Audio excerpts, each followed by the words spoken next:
നമസ്കാരം. കോയമ്പത്തൂർ പാർലമെൻറ്റ് മണ്ഡലത്തിൽ ബഹുമാനപ്പെട്ട അണ്ണാമലൈജി അതിശക്തമായി തന്നെയാണ് മുന്നേറിയത്.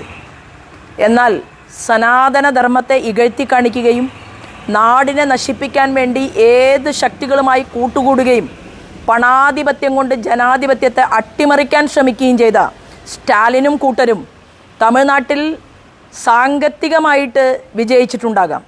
എന്നാൽ അവിടെ ഭാരതീയ ജനതാ പാർട്ടിയുടെ ലീഡർ പരാജയപ്പെട്ടു പോയി എന്ന കാരണം കൊണ്ട് അവിടെ ഒരാടിനെ നടുറോഡിൽ വെട്ടി ചോരയൊഴുക്കി ആഹ്ലാദിക്കുമ്പോൾ അവിടെയുള്ള എല്ലാ രാഷ്ട്രീയ പാർട്ടിയുടെയും പ്രവർത്തകർ മനസ്സിലാക്കേണ്ടത് ഇന്ത്യ മഹാരാജ്യത്തിനകത്താണ് തമിഴ്നാട്, തമിഴ്നാടിനകത്തല്ല ഭാരതം എന്ന് പറയാൻ ഈ അവസരത്തെ ഞാൻ ഉപയോഗപ്പെടുത്തുകയാണ്. വരാൻ പോകുന്ന നാളുകളിൽ രാജ്യത്തിൻ്റെ ഭരണചക്രം തിരിക്കുന്ന പ്രധാനപ്പെട്ട ആളുകളിൽ ഒരാളായി അവിടെ നിന്ന് സാധാരണക്കാരൻ്റെ പ്രതിനിധിയായി കഷ്ടപ്പെട്ട് പഠിച്ച് അത്യധ്വാനം ചെയ്ത് IPS ഓഫീസറായി കടന്നു വന്ന് പിന്നീട് സ്വന്തം ജോലി തന്നെ ഈ രാജ്യത്തിൻ്റെ മുന്നിൽ ഉപേക്ഷിച്ച് മുഴുവൻ സമയ പൊതുപ്രവർത്തകനായിട്ട് മുന്നോട്ട് പോയിട്ടുള്ള അണ്ണാമലയ്ക്ക് പകരം വയ്ക്കാൻ ഒരു രാഷ്ട്രീയ നേതാവും എന്തായാലും തമിഴ്നാട്ടിൽ സ്റ്റാലിൻ്റെ പാർട്ടിയിൽ ഇല്ല എന്നുള്ളത് നാട് മുഴുവൻ മനസ്സിലാക്കുന്ന ഒരു സാഹചര്യമുണ്ടാകും എന്ന് മാത്രമേ ഈ അവസരത്തിൽ എനിക്ക് സൂചിപ്പിക്കാനുള്ളൂ.